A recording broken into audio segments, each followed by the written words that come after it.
मधुबन के बाबा, मधुबन के बाबा मुरली वाले, आपका क्या कहना, आपका क्या कहना। ओम शांति। आज 5 सितंबर 2022 के साकार मधुर महावाक्य हैं। आज मीठे मीठे बाप दादा बोले, मीठे बच्चे, ज्ञान सागर बाप से तुम बच्चों को जो अविनाशी ज्ञान रत्न मिलते हैं, उन ज्ञान रत्नों का दान करने की रेस करनी है। बाबा ने कहा, मीठे बच्चे, ज्ञान सागर बाप से तुम बच्चों को जो अविनाशी ज्ञान रत्न मिलते हैं, उन ज्ञान रत्नों का दान करने की रेस करनी है। बाबा ने आज प्रश्न पूछा कि माला में नंबर आगे व पीछे होने का मुख्य कारण क्या है? तो उत्तर में बाबा कहते कि श्रीमत की पालना। जो श्रीमत को अच्छी तरह पालन करते वह नंबर आगे आ जाते हैं, और जो आज अच्छी पालना करते कल देह अभिमान वश श्रीमत में मनमत मिक्स कर देते, वह नंबर पीछे चले जाते। कायदे अनुसार श्रीमत पर चलने वाले बच्चे पीछे आते भी आगे नंबर ले सकते हैं। मुरली का गीत है, रात के राही थक मत जाना, सुबह की मंजिल दूर नहीं। ओम शांति। बाप दादा दोनों कहते हैं ओम शांति। दोनों का स्वधर्म शांत है। हम बच्चों के अंदर से भी निकलना चाहिए ओम, अर्थात अहम आत्मा का स्वधर्म है शांत। अभी हम जाते हैं शांति धाम में। पहले पहले हमको बाबा शांति धाम में ले जाएंगे। पहले पहले कौन जाएंगे? जितना जो याद में रहेंगे, वह जैसे कि दौड़ी पहनते हैं। अभी तुम आत्म अभिमानी बनते हो, उसमें बहुत मेहनत लगती है।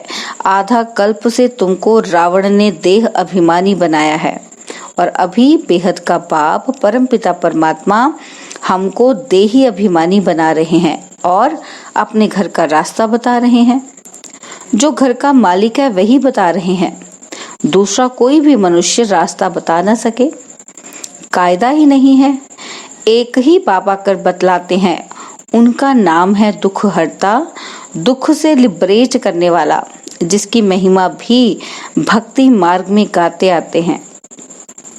ऐसे नहीं कि सत्युग में आत्मा ऐसे कहती है कि हमको बाप ने दुख से छुड़ा करके सुखधाम में भेजा है। नहीं, यह ज्ञान अभी तुमको मैं समझाता हूँ। यह ज्ञान का पाठ अभी ही चलता है, और फिर यह पाठ ही पूरा हो जाता है। फिर प्रारब्ध शुरू हो जाती है। पतित से पावन बनाने का पाठ एक ही बाप का है, जो कल्प कल्प पाठ बजाते हैं। बाबा भी बजाते हैं ना कल्प कल्प पाठ। तुम जानते हो कि हम आधा कल्प पावन थे, और फिर रावण राज्य में आकर नीचे उतरते आते हैं। कला कमती होती जाती है। भारत में ही देवताएं 16 कला संपूर्ण सर्वगुण संपन्न थे। फिर उन्हों को पुनर्जन्म लेते लेते नीचे जरूर आना है। कला कमती होनी ही है, परंतु यह वहां मालूम नहीं रहता है। यह सारा ज्ञान अभी तुम्हारी बुद्धि में है। पावन देवी देवताएं पतित कैसे बनते हैं? आओ तो 84 जन्मों की कथा सुनाएं। 84 के चक्र की यह सत्य कथा है। वह तो झूठी कथा सुनाते हैं, चक्र की आयु लंबी चौड़ी बता देते हैं।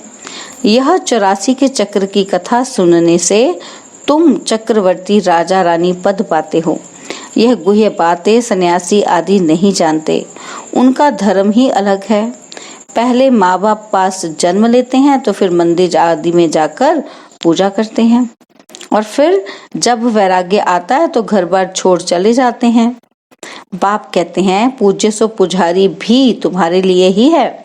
गाया भी जाता है कि ब्रह्मा के मुख से ब्राह्मण निकले, तो जरूर अडॉप्ट हुए होंगे। यह बाबा भी पहले पतित था, फिर पावन बनते हैं। तुम ब्राह्मण बन फिर पावन देवी देवता बनने के लिए पुरुषार्थ करते हो। लक्ष्मी नारायण के राज्य को स्वर्ग कहा जाता है। वहां है ही अद्वैत धर्म, अद्वैत देवता, तो ताली बज नहीं सकती। वहां माया ही नहीं, इस देवी देवता धर्म की महिमा गाई जाती है। सर्वगुण संपन्न। जब तुम कहाँ लक्ष्मी नारायण के मंदिर में जाते हो तो बोलो यह सत्य नारायण है ना। इनको सत्य क्यों कहते हैं? क्योंकि आजकल तो झूठ बहुत है। बहुतों के नाम लक्ष्मी नारायण राधे कृष्ण आदि हैं। कोई कोई के तो डबल नाम भी हैं। मद्रास के तरफ बहुत अच्छे अच्छे नाम बहुतों के हैं, भक्त वत्सलम आदि। वह अब तो भगवान ही होगा, मनुष्य कैसे हो सकते हैं? अभी तुम बच्चों की बुद्धि में है कि आत्माओं का परमपिता परमात्मा सामने बैठा है। बाबा की तरफ तुम देखते रहेंगे तो समझेंगे कि पतित पावन मोस्ट बिलवेड बाबा है। आत्मा कहती है निराकार बाबा हम आत्माओं से बात कर रहे हैं। निराकार परमपिता परमात्मा आकर आत्माओं को पढ़ाते हैं। यह कोई शास्त्र में नहीं है, समझो। कोई कहते हैं कि श्री कृष्ण के तन में परमपिता परमात्मा प्रवेश करते हैं, परंतु श्री कृष्ण का तो वह रूप सतयुग में था। उस नाम रूप में तो श्री कृष्ण आ न सके। श्री कृष्ण का तुम चित्र देखते हो वह भी एक्यूरेट नहीं है। बच्चे दिव्य दृष्टि से देखते हैं, उसका तो फोटो निकाल ना सके। बाकी ये मशहूर है, श्री कृष्ण गोरा सतयुग का पहला प्रिंस था, जो फिर विश्व के महाराजा महारानी बनते हैं। लक्ष्मी नारायण से ही राज्य शुरू होता है, राजाई से संवत शुरू होता है ना। सतयुग का पहला संवत है विक्रमाजीत संवत। भल पहले जब श्री कृष्ण जन्मता है उस समय भी कोई ना कोई थोड़े बहुत रहते हैं जिनको वापस जाना है। पतित से पावन बनने का यह संगम युग है ना। जब पूरा पावन बन जाते हैं तो फिर लक्ष्मी नारायण का राज्य नया संवत शुरू हो जाता है, जिनको विष्णुपुरी कहते हैं। और विष्णु के दो रूप लक्ष्मी नारायण से पालना होती है। अभी तुम वह बनने का पुरुषार्थ करते हो। तुम कहेंगे कि हम 5000 वर्ष बाद पुरुषार्थ करते हैं बाप से वर्षा लेने। पुरुषार्थ अच्छी रीति करना है। टीचर को तो मालूम रहता है ना कि स्टूडेंट कहाँ तक पास होंगे। तुम बच्चे भी जानते हो कि हमारी एक रस अवस्था कहाँ तक बनती जाती है, कहाँ तक हम बाप से अविनाशी ज्ञान रत्नों का दान ले और फिर दान देते रहते हैं। यह अविनाशी ज्ञान रत्नों का दान और कोई भी नहीं कर सकता है। ज्ञान सागर बाप से ये तुमको ज्ञान रत्न मिलते हैं, वह जिस्मानी हीरे मोती नहीं है। तो तुम बच्चों को फिर अविनाशी ज्ञान रत्नों का दानी भी बनना है। अपने को देखना चाहिए कि हम कितना दान करते हैं। मम्मा बाबा कितना दान करते हैं। हमारे में जो अच्छे से अच्छी बहनें हैं कितना अच्छा दान करती हैं। रेस चल रही है ना, फाइनल पास तो हुए भी नहीं हैं। कहेंगे प्रेजेंट समय यह तीखे हैं। आगे जो माला बनाते थे और अभी जो माला बनाए तो बहुत फर्क पड़ जाए। 4-5 नंबर वाले दाने जो थे वह भी मर गए। कई जिनको आगे नंबर में रखते थे वह अब नीचे नंबर में पहुंच गए हैं। नए नए ऊपर आ गए हैं। बाबा तो सब जानते हैं ना, इसलिए कहा जाता है गुड़ जाने गुड़ की गोथरी जाने। बाबा बतलाते भी रहते हैं, आगे तुम्हारी अवस्था अच्छी थी, अब नंबर नीचे चला गया है, क्योंकि कायदे अनुसार श्रीमत पर नहीं चलते हो, अपनी मत पर चलते हो। कोई भी पूछ सकते हैं कि बाबा इस समय अगर हमारा शरीर छूट जाए तो क्या गति को पाएंगे। गीता में कुछ ये अक्षर हैं, आटे में नमक मिसल है ना। सब पुकारते रहते हैं कि बाबा हमको रावण राज्य से छुड़ाओ, दुख हरो। सच्चा सच्चा हरिद्वार ये हुआ ना। दुख हरता परमपिता परमात्मा को ही हरि कहा जाता है, ना कि श्री कृष्ण को। परमपिता परमात्मा ही दुख हरता सुख करता है। तुम सुख धाम के मालिक बनते हो ना, योग बल से तुम विश्व के मालिक बनते हो। उन्हों का है शारीरिक बल, जो बुद्धि से बॉम्ब्स निकाले हैं।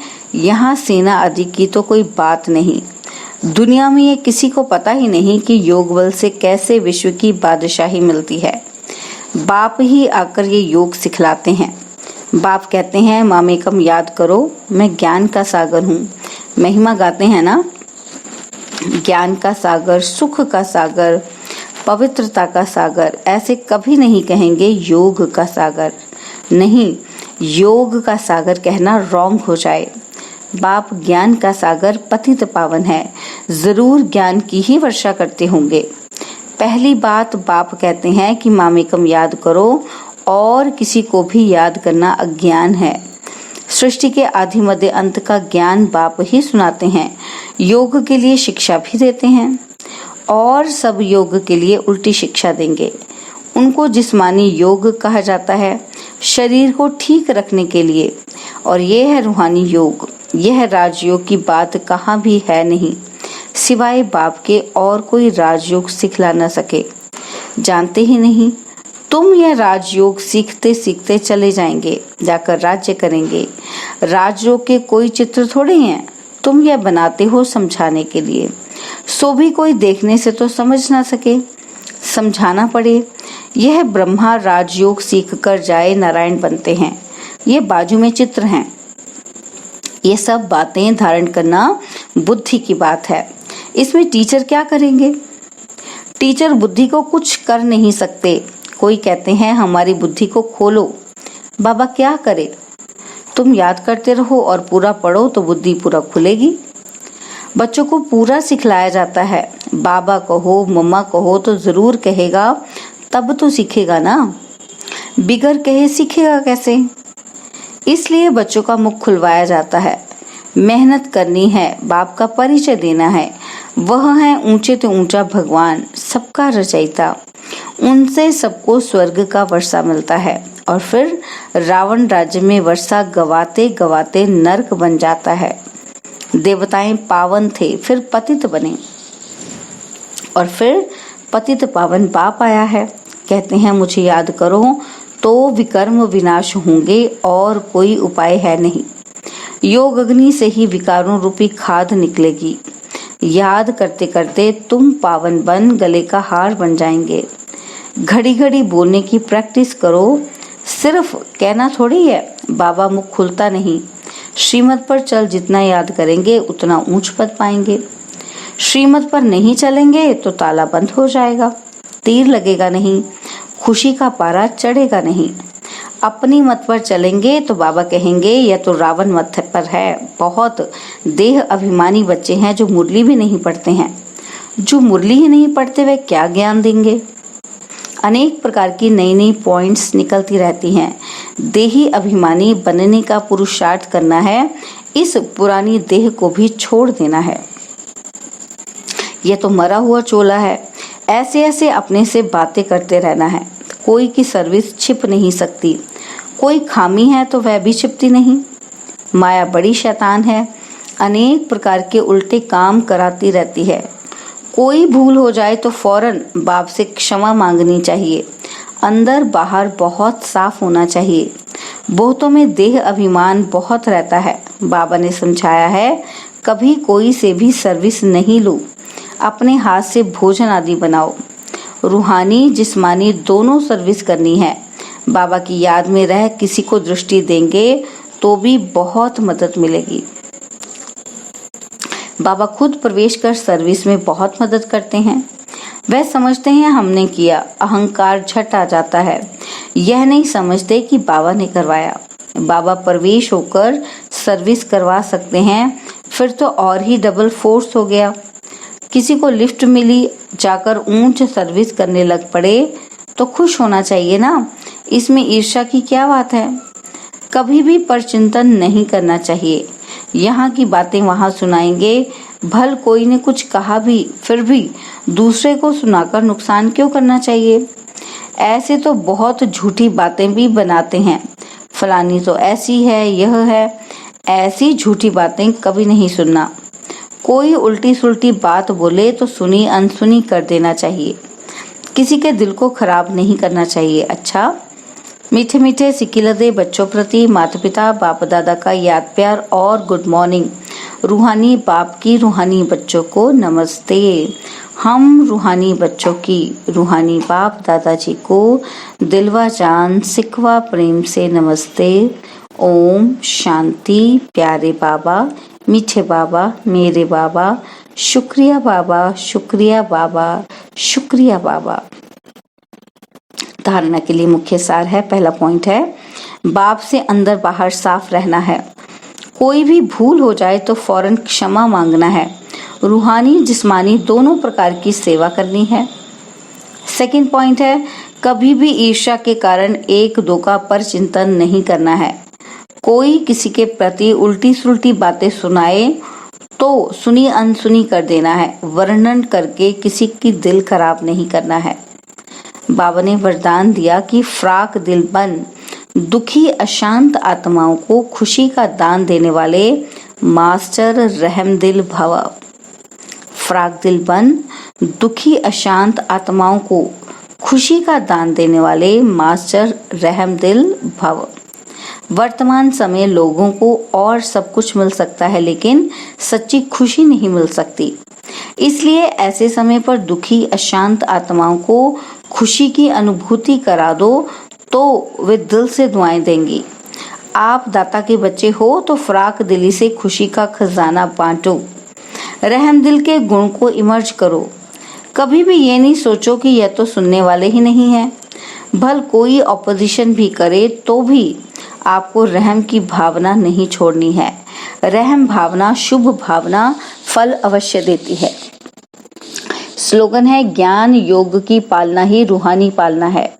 इस पालना से शक्तिशाली बनो और बनाओ।